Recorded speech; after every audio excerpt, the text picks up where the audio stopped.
আপোনালোকক সেই বস্তুটো বুজি লওক। আজি মই বিহুৰ দিনা আপোনালোকে ভাবিব এইজন কি নিৰ্দিষ্ট বক্তা, কিহত ধৰিলে আহি, কিন্তু মই দৰকাৰী বুলি ভাবি কৈছিলোঁ কথাটো। গোবৰ বিক্ৰী নকৰিব। কাৰণ গোবৰ কিয় বিক্ৰী নকৰিব জানেনে? এই গোবৰখিনিয়ে আপোনাৰ ঘৰৰ শস্যখিনি তৈয়াৰ কৰাত আপোনাক সহায় কৰি আছে, আৰু সেইখিনিয়ে জৈৱিক সাৰ। সেই জৈৱিক সাৰখিনিৰে কৰা শস্যখিনি আপুনি ল'ৰা ছোৱালীক শাক পাচলি তাৰ পৰা চকু মুজি শাক পাচলি আপুনি খুৱাওক, সিহঁতৰ তাৰ পৰা কোনো বিষক্ৰিয়া নহয়। কিন্তু সেইখিনি যদি আপুনি বিক্ৰী কৰে, আপুনি ৰাসায়নিক সাৰেৰে আপুনি খেতি কৰিব লাগিব, সেইখিনি বিষাক্ত হ'ব। সেই বিষাক্ত বস্তুখিনি আপোনাৰ ল'ৰা ছোৱালীৰ এই যে আমি পাওঁ কম বয়সতে কিডনীটো ফেইল হ'ল, কম বয়সতে লিভাৰটো বেয়া হ'ল, কম বয়সতে পাথৰ হ'ল, অমুক হ'ল তমুক হ'ল, এই আটাইবিলাকৰ মূল কাৰণ হৈছে আমি খোৱা খাদ্য। গতিকে সেইখিনিৰ পৰা আমি সিহঁতক বচাই শ্ৰদ্ধাৰ মঞ্চত উপবিষ্ট আজিৰ বিশিষ্ট অতিথি সন্মানীয় কৰুণাকান্ত বৰা ছাৰ, মঞ্চত উপস্থিত দক্ষিণ চিনাকনা উচ্চ মাধ্যমিক বিদ্যালয়ৰ প্ৰধান শিক্ষক সন্মানীয় প্ৰবীণ শৰ্মা ছাৰ, মঞ্চত উপস্থিত সন্মানীয় গিয়াছুদ্দিন আহমেদ মহোদয়, এই হৰি মন্দিৰ পৰিচালনা সমিতিৰ সন্মানীয় সভাপতি মহোদয়, আৰু মঞ্চত উপস্থিত সুদূৰ ৰাজস্থানৰ পৰা আহি আমাৰ মাজত উপস্থিত হোৱা সন্মানীয় কনক শেখাৱত মহোদয়, সকলোকে আমি প্ৰথমতে ভোগালী বিহুৰ শুভেচ্ছা জ্ঞাপন কৰিছোঁ। আৰু এইমাত্ৰ আমাৰ উদ্বোধনী ভাষণ ৰাখিলে সন্মানীয় হিতেশ বৰা ডাঙৰীয়াই। খুব ধুনীয়া কথা আপোনালোকক ক'লে। আমাকো আচলতে এই সভালৈ আমন্ত্ৰণ জনাইছিলে। চিনাকি হ'ব পৰা বিষয়ক দুই এটা কথা পাতি আমি ইয়াৰ পৰা বিদায় ল'ম বুলি ভাবিছোঁ।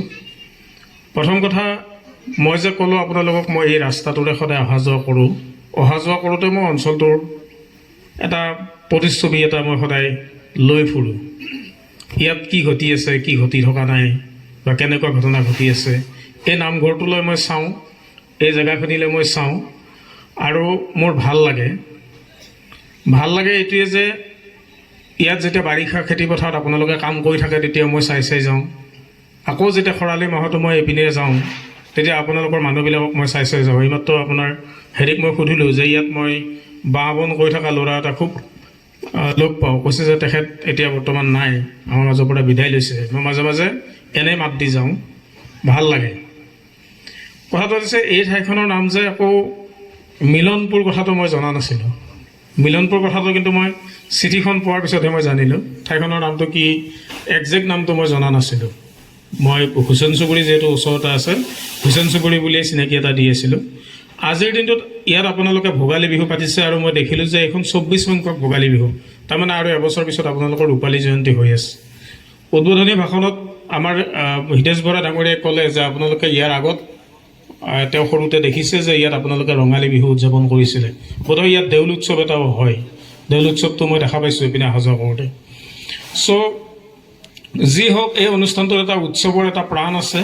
আৰু লগতে এই মানে আৰু এটা বস্তু মই দেখিছোঁ, সেইটো যে কৃষিয়ে ইয়াত প্ৰাণ পায়। আচলতে কৃষিয়ে য'ত প্ৰাণ পায়, কৃষি কৰ্ম য'ত চলে, তাত এই বিহু পতাৰ মাদকতাটো আছে। সেইকাৰণে এই জেগাটোত বিহুৰ প্ৰাসংগিকতাটো আছে।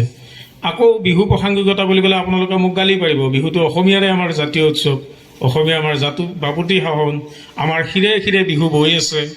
গতিকে বিহুটো এইটো হয়, কিন্তু এটা আভাস আমাৰ উদ্বোধক মহোদয়ে আপোনালোকক দিলে যে বিহুটো যদিও আমাৰ জাতীয় উৎসৱ হয়, আমি ক'ৰবাত বিহু পালন কৰাৰ ক্ষেত্ৰত অকণমান উজুতি খাইছোঁ, ক'ৰবাত আমাৰ সংস্কৃতিটো অকণমান বিপন্ন হৈছে বা ক'ৰবাত বিকৃত হৈছে।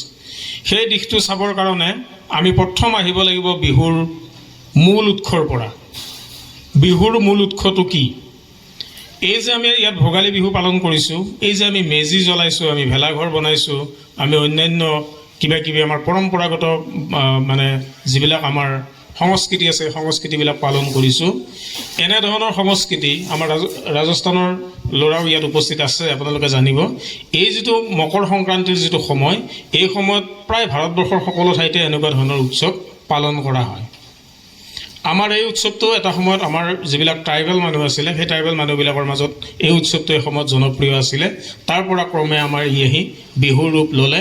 আহোম ৰজাসকলে সেই বিহু নামাকৰণ কৰিলে।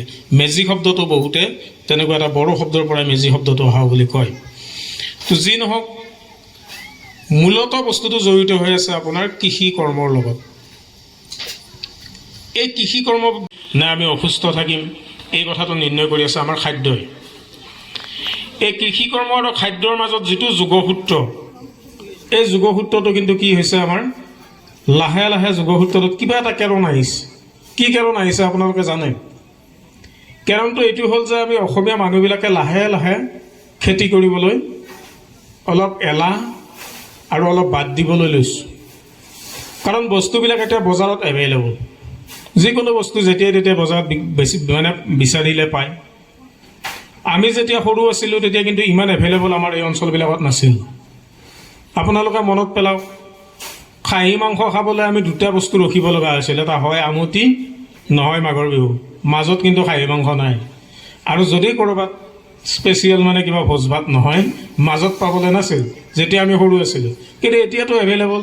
আপুনি দীপিলা চৌকলৈ যাওক, আপুনি ধুনীত যাওক, আপুনি আন্ধেৰিঘাটত যাওক, আপুনি য'তে নাযাওক, এতিয়া আপুনি যেতিয়াই বিচাৰে তেতিয়াই পাব। ঠিক তেনেকৈ বস্তুবিলাক এভেইলেবল আছে, কিন্তু আমি কৰা নহয়। আমাৰ কেৰনটো তাত হৈছে। বস্তুবিলাক আমি এতিয়া উভয় নদী পাওঁ।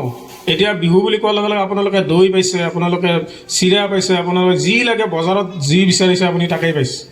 বস্তুবিলাক এভেইলেবল, কিন্তু ডাঙৰ কথাটো হ'ল সেইবিলাক বেছিভাগ বস্তু আমি নিজে কৰা নহয়। এই দৈ বুলি কোৱাৰ লগে লগে ইমান দৈ গাখীৰ বজাৰত ওলাই যায়, ত হিচাপ কৰিলে সিমান গৰু কিজানি অসমতে নাই।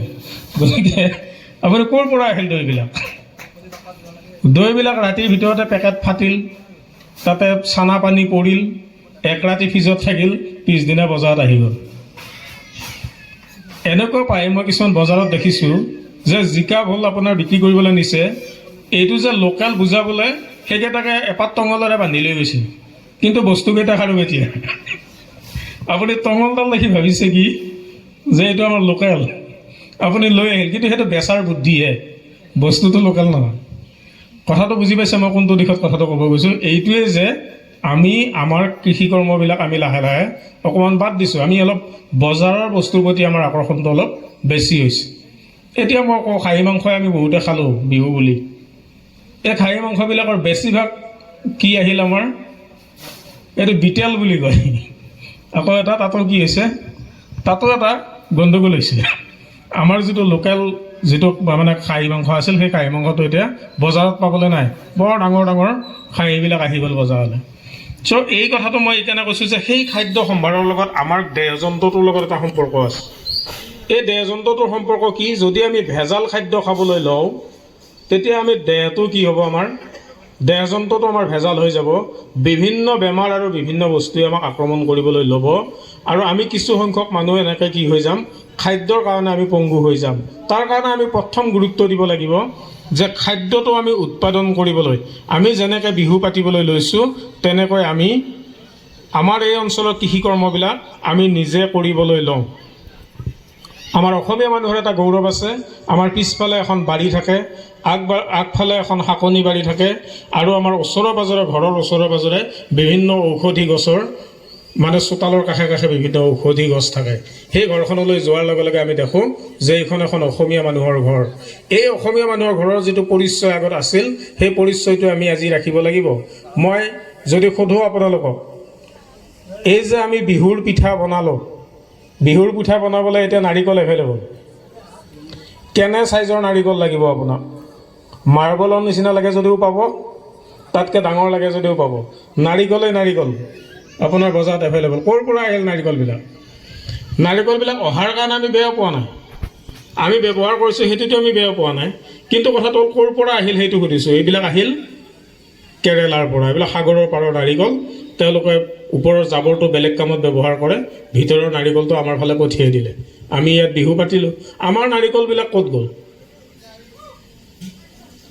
ইয়াৰ আগততো কেৰেলাৰ নাৰিকলবিলাক নাহোঁতেতো আমিতো আমাৰ নাৰিকলেৰে চলি আছিলোঁ, আমাৰ নাৰিকলবিলাক ক'ত গ'ল? যে নাৰিকল খেতিৰ প্ৰতি আমাৰ এটা অনীহা আহিল। অনীহা অহাৰ এটা কাৰণ আছে। আপোনালোকে যুক্তি দিব যে আজিকালি কেৰ্কেটুৱাৰ কাৰণে নাৰিকল ৰাখিব নোৱাৰি, নাৰিকলৰ খেতি আমি কেনেকৈ কৰিম? হ'ল, এতিয়া কেৰ্কেটুৱা নিয়ন্ত্ৰণ কৰাৰ উপায়টো কি? সেইটোৰ ওপৰত আমি ভাবিব লাগিব। প্ৰথম কথা, কেৰ্কেটুৱাৰ এই অঞ্চলটোত মই চাওঁ যে ইয়াত একদম জইন হৈ আছে, এই ক'ৰবাৰ পৰা ক'ৰবালৈ গোটেই আপোনাৰ গছ বাহনিবিলাক জইন হৈ আছে। ইয়াততো কেৰ্কেটুৱা থাকিবই। সিহঁতে যেতিয়া জইন বহুত আপোনাৰ গছ গছনি পাব, ইডালৰ পৰা সিডাললৈ জঁপিয়াই জঁপিয়াই কেৰ্কেটুৱাবিলাক যাব। আমি আকৌ এটা সময়ত আহিছিলে যে চৰাই চিৰিকটি এনেকুৱা কেৰ্কেটুৱা নেউল মৰা মানুহবিলাক আহিছিলে আগত, তেতিয়া সিহঁতৰ আবাদীটো অলপ কমি আছে। কিন্তু আজিকালি আপোনালোকে আকৌ বন্য জীৱ জন্তু হত্যা কৰিব নোৱাৰে।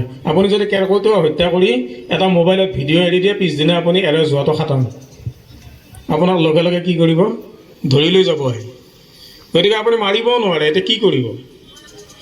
তাৰ কাৰণে এটা উপায় আছিলে, যিবিলাক উপায় আমি পাহৰি গৈছোঁ, সেই উপায়বিলাক মই এইটো যিহেতু এটা সংঘ, এটা NGO, সেইকাৰণে মই কথাটো কৈছোঁ যে সেই উপায়বিলাক আমি কৰিব লাগে। উপায়বিলাক কি জানে? সিহঁতৰ খাদ্য বস্তুবিলাক আমি নোহোৱা কৰিছোঁ। অন্যান্য জীৱ জন্তুবিলাকেও যে কিবা খাব লাগিব, এই কথাটো আমি মানুহবিলাকে অলপ পাহৰিছোঁ কাৰণে সিহঁতে আমাৰ তাত আক্ৰমণটো আৰম্ভ কৰিছে। আমাৰ ইয়াত কেৰ্কেটুৱা আছে, কেৰ্কেটুৱাই কৰিছে, ক'ৰবাত বান্দৰে কৰিছে, ক'ৰবাত হাতীয়ে উৎপাত কৰিছে, জাগা লৈ লৈ বেলেগ বেলেগ জীৱ জন্তুৱে অন্যায় কৰিছে। এই অন্যায় কৰাৰ কাৰণটো কি জানেনে? অন্যায় কৰাৰ কাৰণটো হ'ল সিহঁতৰ বনাঞ্চলত সিহঁতৰ যিবিলাক খাদ্য আছিলে, খাদ্যবিলাক আমি ধ্বংস কৰিছোঁ। কি ধ্বংস কৰিছোঁ আমি কেতিয়াও নদীৰ পাৰত গৈ এই নদীখনৰ কাষত যি গছ নিজে নিজে গজিছে আমি কোনো গছ তাত ৰোৱা নাই। আমি কিছু গছ তাত ৰোপণ কৰিব লাগে। কোনবিলাক? এই যে আমি আগত যিবিলাক গছ আমাৰ আছিলে, যেনেকুৱা তাত এটা কঁঠালৰ পুলি হওক, তাত এটা আমৰ পুলি হওক, তাত কিছুমান বগৰী পুলি হওক, এই যে আমাৰ কি বুলি কয় বগা জামু এটা আছিলে, আমি গুৰকি জাম বুলি কৈছিলোঁ যে, সেই গুৰকি জাম, কটা জাম, এই যে আপোনাৰ হেলেচি, এইবিলাক যে সৰু সৰু ফলবিলাকৰ গছ আছিলে, যিবিলাক ফল এতিয়া আমি নাখাওঁ, কিন্তু সেই ফলবিলাক এটা সময়ত আমি খাইছিলোঁ। যেতিয়া সৰু আছিলোঁ তেতিয়া আমি খাইছিলোঁ, কিন্তু এতিয়া ল'ৰা ছোৱালীয়ে সেইবিলাক ফল চিনিও নাপায়, নাখায়ো। কিন্তু সেই ফলবিলাকৰ গছ ক'ত থাকিব লাগিব? সেই বনাঞ্চলবিলাকত থাকিব লাগিব।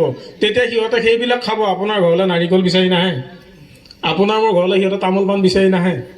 কিন্তু সেই যিহেতু তাত সেই বস্তুবিলাক নোহোৱা হ'ল কাৰণে কি হ'ল, সিহঁত আমাৰ মানুহবিলাকক আক্ৰমণ কৰিবলৈ ল'লে। আৰু বহুত NGO এতিয়া সেই কামটো কৰিবলৈ লৈছে যে যিবিলাক ঠাইত আপোনাৰ ঘন জংঘল আছে, সেই জংঘলবিলাকত কিছুমান ফল মূলৰ পুলি ৰোপণ কৰিবলৈ লৈছে। যিবিলাক ফল মূল সচৰাচৰ আমাৰ গাঁও অঞ্চলত পোৱা যায়, সেইবিলাক কেৱল কিহৰ কাৰণে? জীৱ জন্তু, চৰাই চিৰিকটিবিলাকৰ কাৰণে। আকৌ মই এটা প্ৰশ্ন সুধিছোঁ যে আমি নিয়ন্ত্ৰণ তেনেকৈ কৰিব লাগিব সেই জীৱ জন্তুবিলাক। আন দুটা প্ৰশ্ন আহিল, আমি যে খেতি কৰিবলৈ ল'ম, এতিয়া কৃষি পদ্ধতিটো অলপমান সলনি হৈছে। আপুনি যদি নিৰোগী কিবা খাদ্য উৎপাদন কৰিব লাগে, তেতিয়াহ'লে জৈৱিকভাৱে খেতি কৰিব লাগিব বুলি কৈছে। জৈৱিকভাৱে খেতি মানে কি? যে আপুনি ৰাসায়নিক সাৰ বা ৰাসায়নিক কোনো পদাৰ্থ ব্যৱহাৰ কৰিব নোৱাৰে। এই ৰাসায়নিক সাৰ বা ৰাসায়নিক কীটনাশক ঔষধ যদি ব্যৱহাৰ কৰিব নোৱাৰে, আপুনি ঘৰতে সাৰ উৎপাদন কৰিব লাগিব। ঘৰত সাৰ উৎপাদন কৰিবলৈ লোৱা প্ৰথম ষ্টেপটোতে আমাৰ পয়মাল। কি পয়মাল জানে? এই যে মই কৈছোঁ আপোনালোকক, এইফালৰ পৰা আহক এখন গোবৰৰ গাড়ী, আপোনালোকৰ এইখিনিত পাইছোঁ নে মই নাজানো, কিন্তু এই ৰাস্তাটোত মই পাওঁ। আৰু সেই গোবৰৰ গাড়ীকেইখনত কি কৰিছে?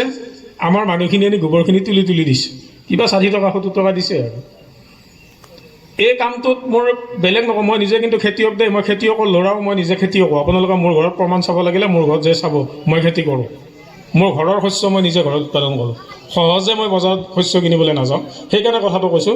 আৰু সেই গোবৰৰ গাড়ীখন দেখিলে মোৰ বুকুখনত কোব মাৰা যেন লাগে। কি কৰি আছে মানুহবিলাকে? এদিন মই এখন গাড়ী, এইখন যে ওখ দলং, মোৰ কাঁহিতলিত ঘৰ আপোনালোকে জানে, সেই যে খুঁটিটোৰ ওখ দলংখন আছে, দলংখনৰ মাথাত মই মোৰ গাড়ীখন আগত পাতি দি পেলাই গাড়ী এখন ৰাখিলোঁ, গোবৰৰ গাড়ী এখন। ৰাতিপুৱাই বোলে কিমান দাম গোবৰৰ? সিহঁতে ক'লে এক গাড়ীত 8,000। ঠিক আছে, মোক এক গাড়ী লাগিব, মই কেতিয়া লাগিব ক'ম। মই বাটে মানে গমি আহি আছোঁ যে 8,000 টকাৰে হ'লেও কিন্তু এগাড়ী গোবৰ কিনিম, কাৰণ মানুহখিনিক বুজাব লগা আছে যে গোবৰ কিমান মূল্যৱান, সেইকাৰণে কিনিম মই। আপোনালোকক সেই বস্তুটো বুজি লওক। আজি মই বিহুৰ দিনা আপোনালোকে ভাবিব এইজন কি নিৰ্দিষ্ট বক্তা, কিহত ধৰিলে আহি, কিন্তু মই দৰকাৰী বুলি ভাবি কৈছোঁ কথাটো, গোবৰ বিক্ৰী নকৰিব। কাৰণ গোবৰ কিয় বিক্ৰী নকৰিব জানেনে? এই গোবৰখিনিয়ে আপোনাৰ ঘৰৰ শস্যখিনি তৈয়াৰ কৰাত আপোনাক সহায় কৰি আছে, আৰু সেইখিনিয়ে জৈৱিক সাৰ। সেই জৈৱিক সাৰখিনিৰে কৰা শস্যখিনি আপুনি ল'ৰা ছোৱালীয়ে শাক পাচলি, তাৰ পৰা চকু মুজি শাক পাচলি আপুনি খুৱাওক, সিহঁতৰ তাৰ পৰা কোনো বিষক্ৰিয়া নহয়। কিন্তু সেইখিনি যদি আপুনি বিক্ৰী কৰে, আপুনি ৰাসায়নিক সাৰেৰে আপুনি খেতি কৰিব লাগিব, সেইখিনি বিষাক্ত হ'ব। সেই বিষাক্ত বস্তুখিনি আপোনাৰ ল'ৰা ছোৱালীৰ, এই যে আমি পাওঁ কম বয়সতে কিডনীটো ফেইল হ'ল, কম বয়সতে লিভাৰটো বেয়া হ'ল, কম বয়সতে পাথৰ হ'ল, অমুক হ'ল তমুক হ'ল, এই আটাইবিলাকৰ মূল কাৰণ হৈছে আমি খোৱা খাদ্য।